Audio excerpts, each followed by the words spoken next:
Well, I have Baxter with me. Hello. Yes. It's first time on the channel. Yeah, long overdue. We've been. I feel like we've been setting up too long to have this chat. But Baxter is from Woodrow Refinance. Yeah, So. and he's been helping us with our mortgage. So today we're going to be having a chat about our unit block in Coffs Harbour.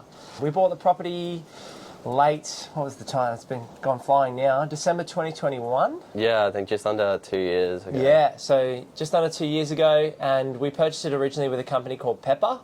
Emily and I went out to them directly, as you guys may have heard on the channel previously, that we tended to not to deal with brokers during our building phase. That's nothing against you. That's just more my background as an accountant, being confident in our numbers and building our portfolio that way. And I heard your story as well, past experience. But maybe before we dive into the property at Coffs Harbour and the refinance, how did we end up meeting and how did that go? Yeah, so we met through a client in common, I guess. Yeah. And yeah, basically I was helping out a client who went through one of the open homes of an agency that I work with. Yeah. We ended up getting in contact, and then he kind of wanted to book an appointment between all three of us. Yes. We jumped on Zoom and then kind of just kicked it off from there, I guess. As I think the communication process was really good in that, so kind of got along well from there. And yeah, the rest is history. That's where the rest comes in. So I think as Baxter said, we had a Zoom call, we had a chat, and Em and I had been thinking about refinancing the unit block for a little while. And I was looking at our options online, looking at other second and third tier lenders, going through shift lenders, because we're already with a second and third in Pepper. I'd never even thought that we could refinance with a big four bank, which is where we kind of landed the exciting stuff. But then, after having that chat, you were such a straightforward guy, straight shooter. And sometimes that's all you need, someone that's honest with you and can say, this is what we think we can do. And that's where we kind of kicked off. Yeah, I mean, that's our philosophy, right? I feel like a lot of people get told kind of what they want to hear to be able to get the person to go in that corner. Through the door. No, like I was saying, I think just being a straight shooter in this industry is the way to go. Either tell someone what they can do and they can do that, or have them knowing exactly what they need to do to be able to get to what they want to do. Where they want to go. So there's I guess never cloudiness and not uncertainty. Yeah. So I think because Baxter was helping one of our clients buy a property, and I meet a lot of brokers every week. We probably get prospected saying, come work with us. I think it was just the relationship that we built through that process that enabled us to go, Emily and I to go, well, how about we have a look at and chat with them about our financials and where our property portfolio is at? Because I think most of our investors are building, they're in the accumulation phase, and Emily and I are kind of moving towards the consolidation phase a little bit. Yeah. So we're excited to have another chat about getting ourselves set up in terms of our debt and looking at how we could eventually buy a motel, which we've chatted about probably briefly, but that's one of my bigger visions, is to finance that type of commercial venture eventually. So gonna make it happen. Yeah, that's right. So when can you get to the finances? Come back to us in a few years. Just pull this application out right now. Funny you say that. That's so funny.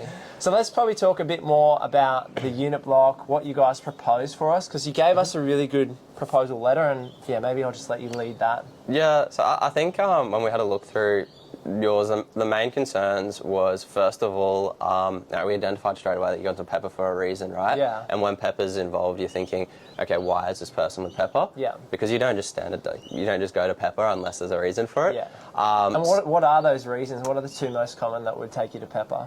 Look, I'd say credit defaults is a big one. Exactly. And the other one would be just niche lending, whether that be short-term business financials, whether that be for servicing purposes, not being able to get enough money with other banks. That's exactly why we went to Pepper. Which is they were willing to give us $2 million when we chatted with Pepper, and other banks were willing to give us about $1 million. Yeah. So we went, well, if we can get an extra $2 million versus $1 million of borrowing capacity, and we wanted to go from around that $3.5 to $5 million in property, Pepper was the reason that we decided to go that way.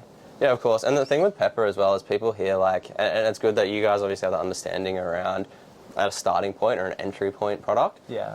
And Pepper's really good for that. Just because you're with Pepper, it doesn't mean that you have, bad credit rating or anything like that. Yeah. As you guys have done in those instances, it's better to just having a lender who's got a higher interest rate is better than no lender, right? Yeah. So if you want to break in, maybe you have to use an ideal lender, and pay that interest rate premium. Having the understanding that not every product's about an interest rate. Yeah. And that's a big philosophy that I think the business has is, understanding someone's needs and objectives and being able to, okay, cool, this is why we've got this loan. It's not going to be a forever product, but it's going to get me in the market, as you guys have done with Coffs Harbour. Yeah. We have a little bit of a higher rate for this period. We go mainstream lending later, but look at what we've built from that. Yeah. So I think for us, you were talking about interest rate there. So let's break down the numbers for you guys, because that's probably what you're really excited to hear about.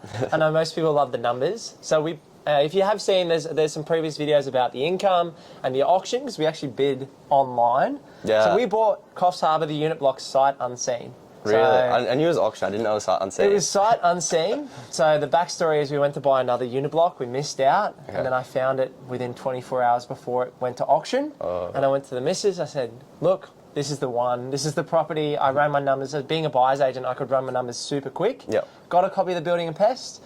And we ended up going to auction and bidding up to $1.4 million within 48 hours. Okay. And we'd signed a contract. So that was the backstory. So we bought the property for 1.4 mil, financed it with Pepper on 70% LVR from memory. Yeah. So put about 500 grand into the deal. The rest came from the lender at around $1 million, round numbers.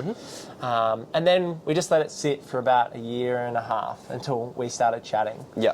And so we started on a 4.3% interest rate, and I'll quiz you. Do you know what rate we got up to? I can give you a ballpark. But yeah, I know we were in the high 8s, I think it was. It was getting up to about 8.7 by the time we were getting this refinance through. So there's about 4.3% cash rate increase in there.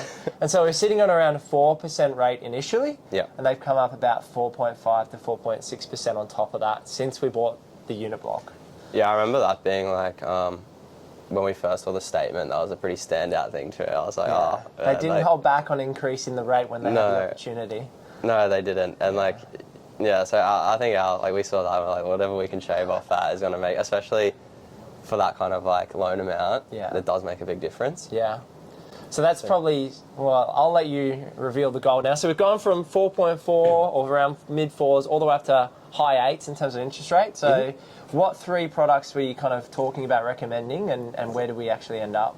Yeah, so when we had a look at it, basically the main thought process on this one is, first of all, it's a pretty unique security. It is, and actually not every lender will take that, and a lot of the lenders that will take it will only take it under commercial lending.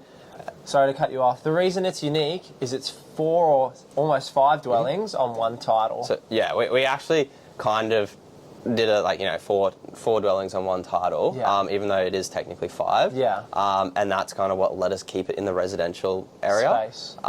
Also adding into the fact that the postcode being Coffs Harbour actually, believe it or not, goes into rural lending for most. It's regional. It's really major regional, but it's still regional. Yeah, so a lot of the banks who would consider that to start with also rule it out, because now it's like, we'll look at this, but unfortunately it's regional. Yeah.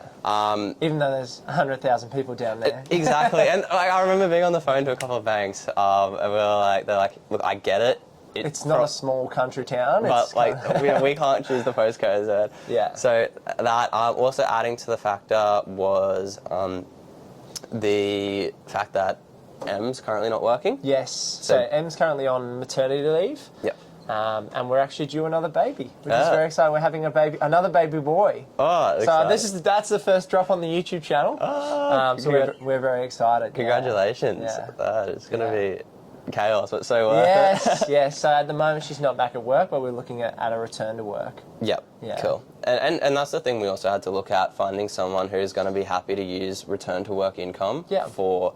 Long-term servicing. Yeah. So that was mitigated by just being able to have funds available to cover for the period of repayments while not working. Essentially that's the main thing that we were kind of narrowing it down to, finding someone who's going to use all of that.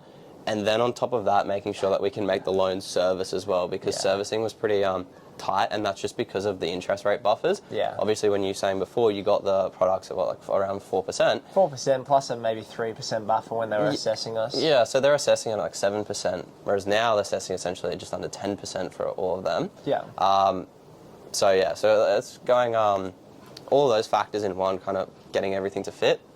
Also, because of how tight servicing was, we were having to use a lot of hypotheticals, or not hypotheticals, but saying proposed rental income. Yep. So, for example, that spreadsheet that you sent me, Yep. that was really helpful, and the numbers aligned up with a lot of the desktop values that the banks conducted. Yeah. But then for cost Oh, they didn't like my valuation for costs, did they? No, well, see, I didn't like their valuation for it, and it was actually the first long form valuation I've ever had. Yeah. So you'd be familiar with like your short forms, so they're typically 2 to 3 pages. Yeah. Desktop vals, AVMs, and that kind of stuff. This was a long form, and it literally was like 90 pages.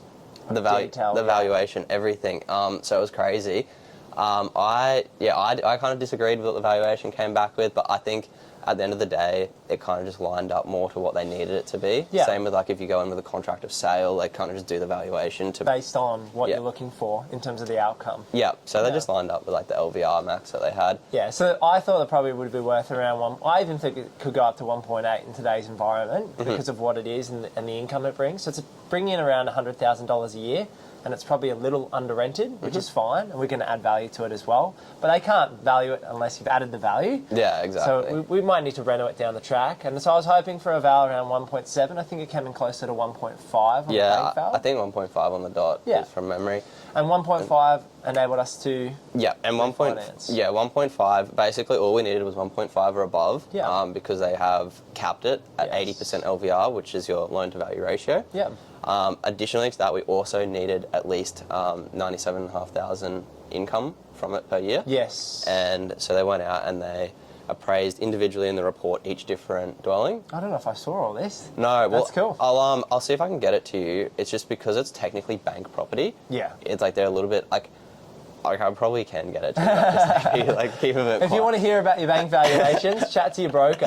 Yeah, But it's interesting to hear the insides, like, I don't, whether you can release it or not. It's interesting to hear the inside process around the bank valuations and how they come up with it. Because I didn't know it was 90 pages. No, it's huge. Yeah. It's like, don't quote me on 90, but Yeah, it's definitely it's a massive report. But no, it's very interesting how they've done that. They've gone out and actually individually valued every single one of those apartments, dwellings, and then they've gone and added up the rent accumulatively, and gone, okay, so this is the minimum amount of rent that we propose that you'll get from it, which I think is a bit different to how they've gone and actually done the value, because for value they've just gone like as a whole and done comparative properties around the suburb. On a single title, here's what we value it at. Yep. Yeah. So I think that's where like the discrepancy comes in value amount. Honestly, as you said before, I think if you listed it, it would sell for a bit more than that. Yeah. But at the end of the day, this is just what the bank's prepared to use. And we ended up getting over 100,000 a year in proposed income, which is awesome. So that gave us the servicing for the property. Yeah, so that gave us the servicing for the property, and that gave us the valuation for the LVR. Yeah. Besides that, we managed to pretty much address everything up front. Aside, just some of like the self-employed stuff when they do. Yes, that's a big thing, right? Yeah, self-employed can always be messy. It can be a beautiful thing to deal with, it can be a very messy thing to deal with. Fortunately, you guys are pretty all over your business, which made it really easy. I just had to get accountant letters, really. Yes. So. I mean, when it comes to self-employed, obviously we've been running Purpose Property for over 2 years. And for us, 2 years is a minimum standard that you generally need for your self-employed lending. So because we are over that 2-year mark, we could give financials, get accountant letters. I'm an accountant by trade, so hopefully I know my bookkeeping all right and know my accountant details. But that was part of our servicing story to build out that asset base and get the refinance sorted. Yeah, and that was one of the compelling factors for being able to get into mainstream lending for you guys, having the 24 months ABN. Yeah. Because at that point, you've kind of got the consistency now behind the business compared to you got your payee income, you've got a pay slip, and it's like, cool, well, this is like pretty easily going to be the income. Yeah. But I guess the pay slip equivalent for self-employed would be your 2 years tax returns. Yes, get those tax returns in and make sure you're timely with it all and nothing's lagging, so that your broker can have the information they need to go ahead. Otherwise, you're left stalling and trying to find other solutions. Yeah, that's right. And I mean, it keeps the bank happy, right? And it was that, I guess, that really came down to. And we spoke a little bit before your business got to the 24-month period. Yeah. And we were kind of lining it up for like as soon as it was getting to that point to just pull the trigger on it. Exactly. And it definitely turned out to be worth it because rate-wise, what we ended up getting. It's far better. Yeah. So I guess that leads us into the close. Where did we land in all of this, and what was the outcome at the end of all the refinance? So we ended up getting approved with one of the majors, Combank, which was great.